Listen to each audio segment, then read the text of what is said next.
Rate of reaction A equal to B product rate of reaction ऐसे indicate करेंगे। तो ये तो रिएक्शन के लिए, और प्रोडक्ट के लिए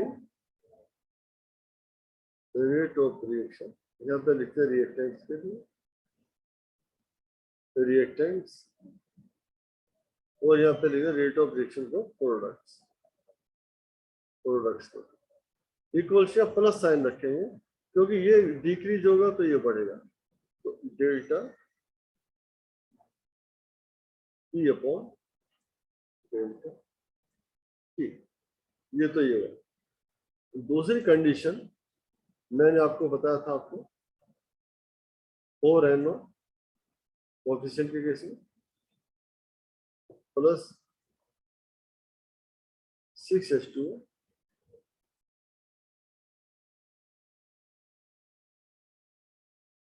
और NH3 आपको मिला था, एंड देन तो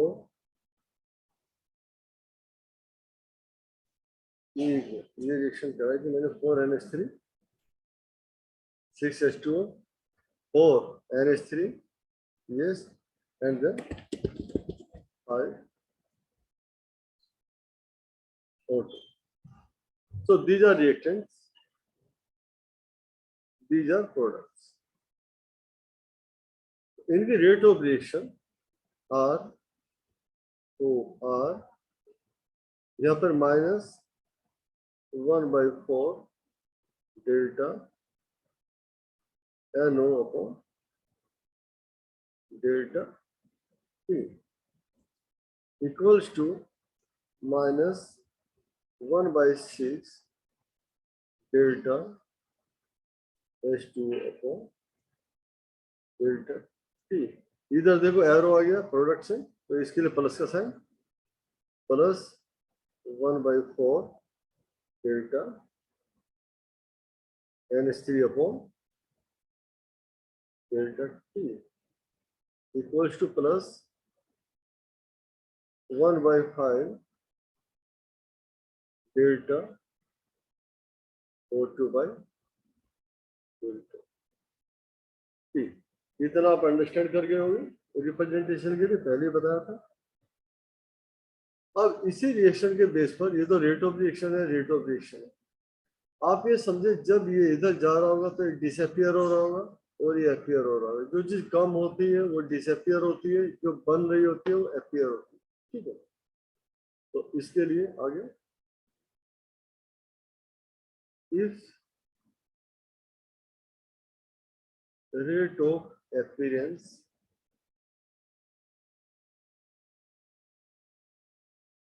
and rate of disappearance,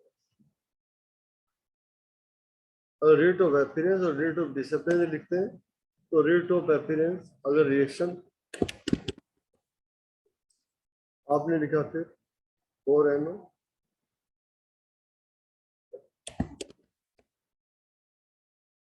plus 6H2O 4NH3 plus 5O2। In such case ये वाले रिएक्टेंट्स से और ये वाले प्रोडक्ट्स से रेट ऑफ डिसअपियरेंस अगर लिखेंगे इनकी डिसअपियरेंस, तो इसके लिए ROD रेट ऑफ डिसअपियरेंस, तो ये कोएफिशिएंट नहीं लिखेंगे, तो आप क्या लिखेंगे delta NO upon delta, coefficient नहीं आएगा, और रेट ऑफ अपीयरेंस या रेट ऑफ डिसअपियरेंस आप लिखेंगे। क्लियर हो गया? रेट ऑफ अपीयरेंस, और अगर इंस्टेंटेनियस तो क्या लिखेंगे डी, साइन जरूर लिखें, -D instantaneous NO upon D, ये आपका रेट ऑफ डिसअपियरेंस। और अगर रेट ऑफ अपीयरेंस है, रेट ऑफ अपीयरेंस है ये बनना है, तो इसको भी ये नहीं लिखेंगे, तो यहाँ पे लिखेंगे equals to plus sign del NH3 upon delta. Similarly इसका ये आगे आपके rate of appearance and rate of disappearance की फॉर्म रिप्रेजेंटेशन ऑफ रिएक्शन। कई बार बात आते हैं इंस्टेंटेनियस की, ठीक है। तो मैंने डिसअपीयरेंस अपीयरेंस का बताया आपको और इंस्टेंटेनियस का बताया डी, तो इसको लिख लो plus D NH3 upon D. एक क्वेश्चन ले लेते हैं, एक क्वेश्चन करते हैं इसको, उसको हम बताएंगे कैसे करेंगे दोनों कंसेप्ट पे, ये वाला कंसेप्ट और ये वाला कंसेप्ट, एवरेज पर रेशो। क्वेश्चन है नाइट्रोजन डाइऑक्साइड, नाइट्रोजन डाइऑक्साइड यानी NO2 reacts with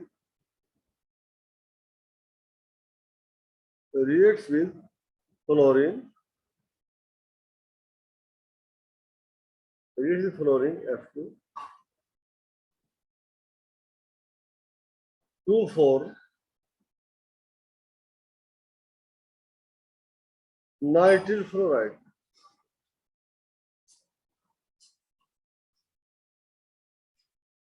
Nitrile fluoride formula NO2, nitrile fluoride, according to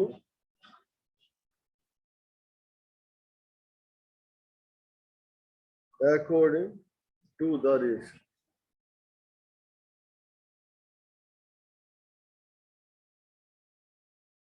reaction दे रहा हूं, 2NO2 गैस प्लस आप लेंगे F2 गैस, then 2NO2 है, 2NO2 है। Write the instantaneous,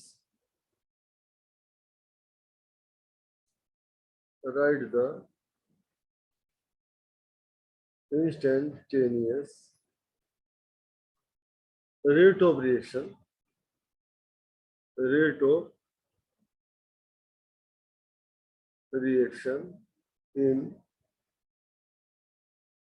terms of, पहला लिखना रेट ऑफ फॉर्मेशन, जो मैंने बताया था, rate of formation, rate of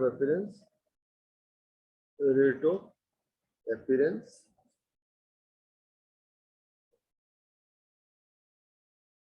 of NO2 है, और दूसरा पार्ट है rate of disappearance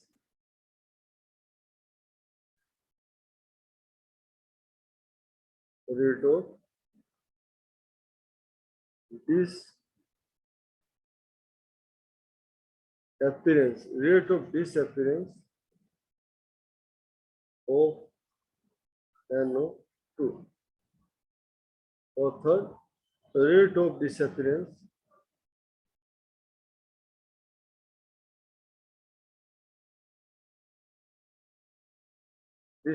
of F। ये चीजें तीनों चीज, इसका डिसअपीयरेंस और इसका अपीयरेंस। तो आप इसका सॉल्यूशन देखिए कैसे करेंगे।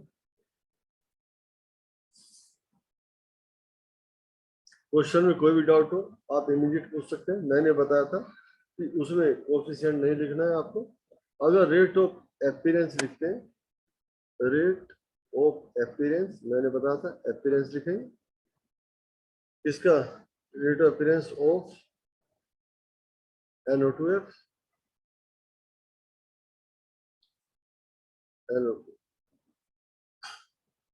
equals to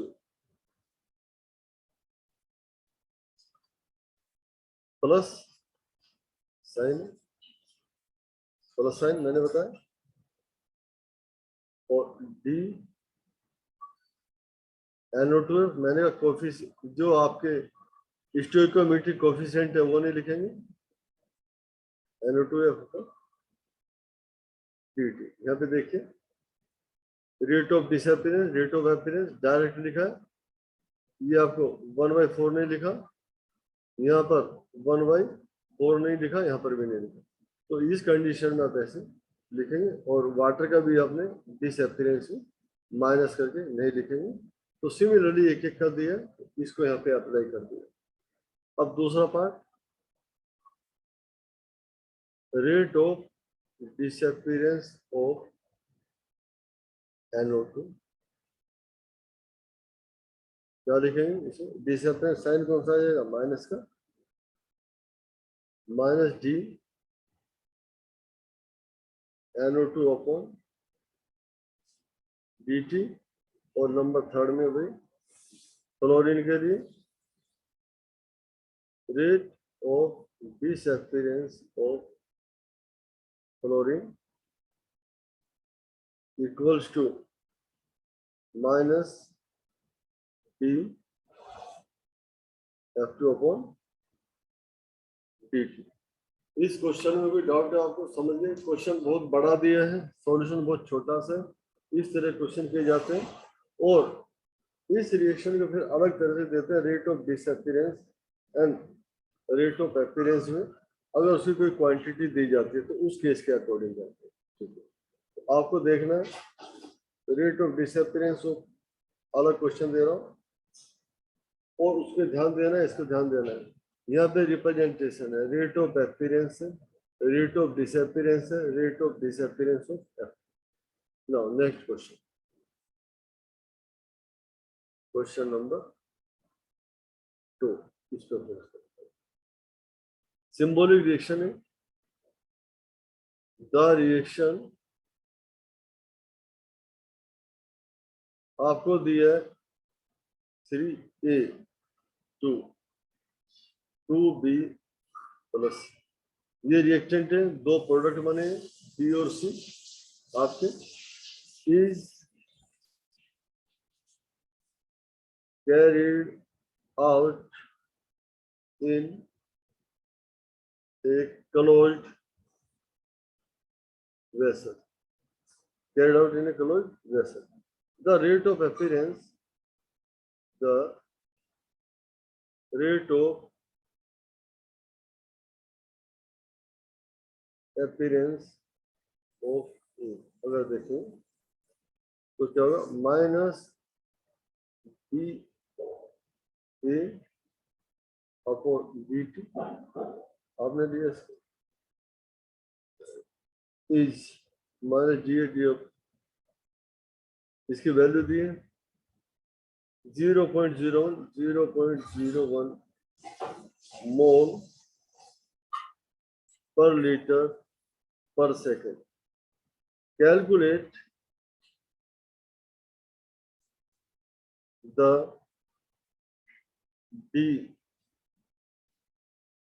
B upon dt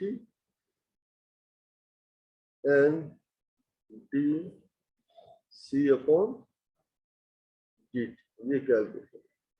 अब रेट ऑफ डिसअपियरेंस दिया है, हमने रिएक्शन को बिल्कुल उसके अकॉर्डिंग फॉलो करना है, यहाँ पर रेट निकालना है। ये पूछा is carried out in a closed vessel, the rate of appearance of A, rate of appearance दिया, कैलकुलेट द, अगर dB अपॉन dt और dC अपॉन dt, इसका मतलब हमें क्या रेट निकालनी है, इनके अपीयरेंस डिसअपियरेंस नहीं निकालना है। तो सॉल्यूशन, ये चीज कंफ्यूज करती है, तो इसका मतलब क्या, रेट दिया तो रेट क्या लिखेंगे आप? ऑफ रिएक्शन, फिर लिख देंगे ROR, रिएक्शन है आपकी 3A 2B प्लस C, तो माइनस DA अपॉन dt पर रेट निकाल रहे हैं, तो ये 1/3 लिखना ना भूलें, ये बता रहा हूँ। फिर इक्वल्स टू रेट निकाल रहे हैं, तो यहाँ पर भी लिखे dB upon dt plus sign है, सीधी सी बात है, तो यहाँ भी 1/2 लिखना ना भूलें, इक्वल्स टू C है, तो इसमें क्या हो जाएगा, ये प्लस आपका ऐसा लग रहा है कि इसमें प्लस कर दिया है, थोड़ा सा ठीक कर लो, प्लस शुरू में लगा दो, इसका जैसे लगा दिए,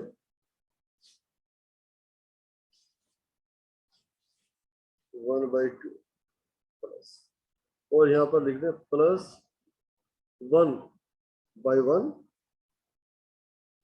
into C by D, C by D, कितना है। अब इस पार्ट को हमने इक्वेशन लिखा, इसकी वैल्यू कंपेयर करो, इसकी वैल्यू दे रखी है आपको D A by D T की, तो इसने क्या पूछा हमें, कैलकुलेट द डी बी और सी। तो डी बी और सी का कैलकुलेट करने के बाद will do rate of appearance में पहले ए से आप निकालो D B upon D T, और किससे कंपेयर करोगे, डी अपॉन डी टी से, इसको इससे करो, तो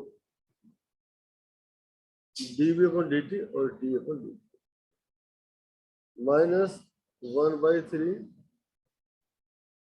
D upon D T equals to plus one by two D B upon D T, इसको क्रॉस मल्टीप्लाई कर लो, तो minus two by three T A by D T equals to D B by D T. ये rate of appearance है ना इसकी, तो ये साइन नेचुरली प्लस में आ जाएगा, माइनस में नहीं रहेगा, भले ही कुछ भी हो, तो ये अपीयरेंस है, अंडरस्टूड है। ये साइन जो है हमारे, ये कोई वो वैल्यू नहीं, सिर्फ कंसंट्रेशन बताते हैं, कंसंट्रेशन जो बी की है वो बढ़ेगी, ये पॉजिटिव आ रही है तो इट विल कंसिडर पॉजिटिव, तो इसको लिखो टू बाई थ्री इंटू, इसकी कंसंट्रेशन कितनी दी थी 0.01, 0.01, तो आपकी D B by D T, तो इसको मल्टीप्लाई करो 0.02 बाई थ्री, मल्टीप्लाई करके आपकी वैल्यू आ गई, डिवाइड करके 0.0067, कितनी वैल्यू आ रही है 0067, ये पहली वैल्यू है आपकी, तो you will get accordingly one value. और सेकंड की कैसे आएगी उसका भी देखो। अब इसको कंपेयर कर लो आप, ए को सी से, यहाँ पे कंपेयर करो, next one by three D A upon D T, then D C upon D T, see आपका rate of D C upon D T, rate of reaction of BC upon minus 1 by 3 BA upon BT equal to plus BC upon BT। तो इसमें सीधे सीधा 1 by 3 into 0.01 equals to BC upon BT, तो बनना यही है, तो इसको डिवाइड करके इक्वल्स टू कितना आ गया आपका भाई 0.0033, ठीक है, मोल पर लीटर, मोल पर लीटर पर सेकेंड। होपफुली आपको चीज क्लियर हो गई होगी कि रेट ऑफ अपीयरेंस और रेट ऑफ डिसअपीयरेंस क्या चीज होती है। सीधा उनको रिप्रेजेंट किया जाता है सिंपल फॉर्म में ऐसे, और जब कैलकुलेशन की बात आती है तो उसको इस तरह कैलकुलेट की वैल्यू रख के कैलकुलेट करते हैं रेट ऑफ रिएक्शन। दोनों का मैंने रिलेशन बताया। एक क्वेश्चन को थोड़ा डिफरेंट तरीके से ले लेते हैं, इन्हीं पर बेस्ड है। One more question, question number, a chemical reaction, a chemical reaction 2A से और आपकी बन जाती है 4B plus C। In gas phase occurs in gas phase occurs in colloid vessel. In gas phase occurs in colloid vessel, the concentration of B found. The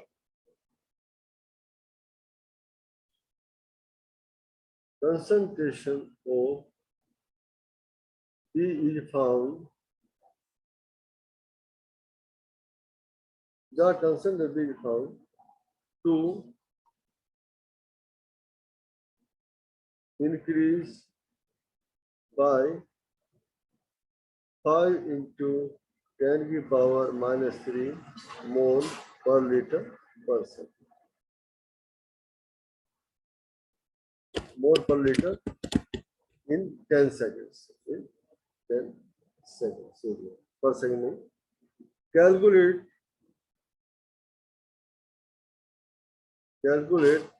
first point है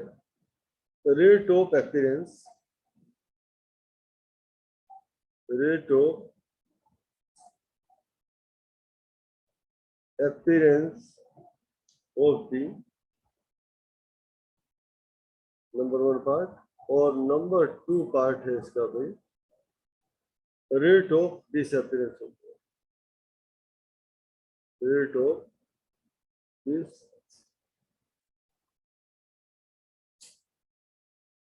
disappearance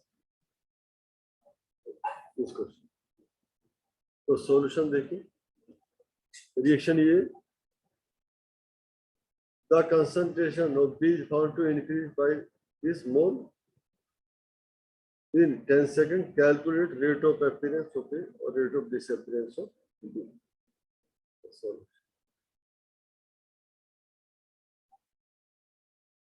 बिल्कुल उसी तरीके से जो मैंने बताया पहले सभी रेट लिख लो रेट ऑफ रिएक्शन सबसे रिएक्शन लिखेंगे 2A 4B plus C minus 1/2 D A upon DT ये प्रोसीजर होता है इसको फॉलो करना है plus 1/4 E upon DT equals to plus D C upon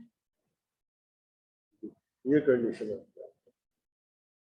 और इसने पूछा rate of appearance of B यानी कि rate of appearance of B और डिसअपीयरेंस ऑफ बी सीधा सीधा बी के लिए निकालना कंसंट्रेशन किसी की नहीं दी गई है इसने बोला increase by this to this second rate of appearance of B तो rate of appearance of B क्या लिखेंगे D D upon T T आप लिखेंगे तो रेट ऑफ डिसअपीयरेंस के लिए इसका दिया मोल पर litre concentration this one is 5 into 10 की power -3 time 10 second equals to 5 into 10 की पावर -4 मोल पर लीटर पर सेकेंड ठीक है अब पूछा है रेट ऑफ डिसअपीयरेंस ऑफ ए देखो यहाँ पे अपीयरेंस ऑफ हर जगह क्लियर होना चाहिए कि कितना अपीयर हो रहा है अब आ रहा rate of disappearance rate of disappearance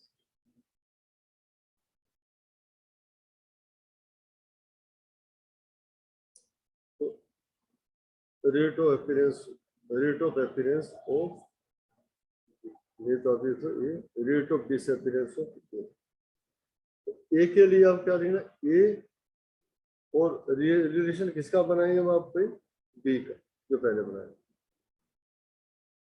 क्या है 1 minus 1/2 D A upon D T equals to plus 1/4 D upon D इसको क्रॉस मल्टीप्लाई कर दो इसकी डिसअपीयरेंस आ जाएगी